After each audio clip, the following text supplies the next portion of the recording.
சொல்லுங்கள் உங்கள் பேர்? என் பேர் சீனத்து. சண்முகா நகரில் வசிச்சுட்டு வரேன். என் பையன் பேர் நௌஷாது. இந்த மாதிரி வெள்ளிக்கிழமை அன்னைக்கு என் மகரிப் நேரத்தை தொழுதுட்டு இருந்தோம்.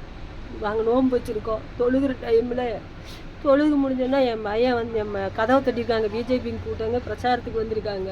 கதவு தட்டுறாங்க. கதவு திறக்கல. நாங்கள் அப்போ எங்கள் வீட்டில் சின்ன பையன் ஒருத்தன் தான் வந்து கதவை திறந்தோன்னே அவங்க தொழுதுட்ருக்காங்க அப்படின்னு சொல்கிறான்.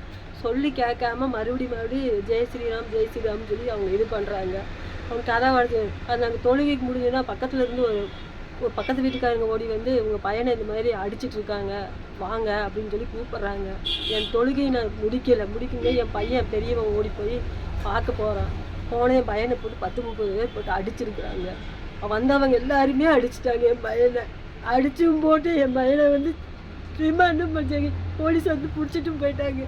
பிடிச்சிட்டு போய் இன்னும் நான் கோர்ட்டில் போய் அவனை ரிமாண்டும் பண்ணிட்டாங்க. அவன் படிக்கிற பையன், அவனை ரிமாண்டும் பண்ணிட்டாங்க.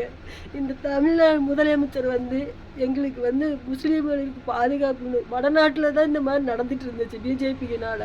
இப்போ நம்ம தமிழ்நாட்டிலேயே இந்த மாதிரி நடக்குது. அது என் வீட்டுக்குள்ளேயே நடக்குது. இந்த தமிழக முதல்வர் ஐயா எனக்கு பார்த்து ஏதாவது ஒரு நல்ல ஒரு வழி காட்டுவீங்கிற நம்பிக்கையில் தான் என்னோட கோரிக்கையை நான் உங்ககிட்ட சொல்கிறேன். முஸ்லீம்களுக்கு பாதுகாப்பு இல்லை. பொய்ய எத்தனை பேர் வந்திருப்பாங்க? ஒரு 10-30 பேர் வந்திருக்காங்க. பிரச்சாரத்துக்கு வந்திருக்காங்க.